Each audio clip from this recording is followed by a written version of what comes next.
Here comes the IsoFlow reel-to-reel machine, which consists of two towers and a two arm at the extreme end.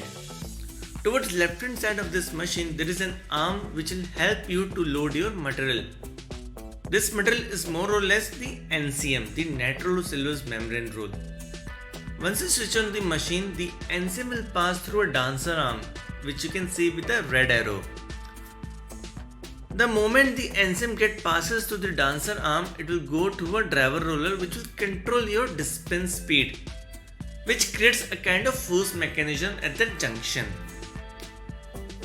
This machine comprises of almost 8 pumps and the 8 syringes, which will help you to load your reagent in the reservoir. When I say reagent, it could be either the antigen or the antibody based on your application of the rapid test. This syringes comprises of the inlet tube as well as the outlet tube. Now comes your LCP nozzle which coat the reagent on your NCM membrane.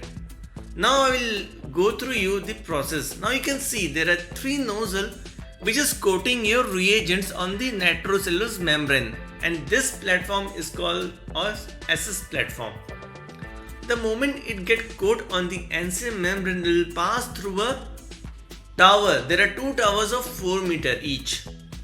This tower creates a control environment based on temperature and the humidity control, which helps your coated NCM to get dry in a controlled environment.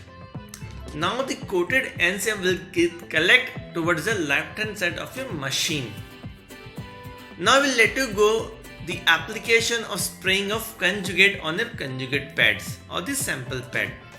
This comprises of atomizing nozzle which helps you to spray your conjugate on the pad or the sample pad. Thank you.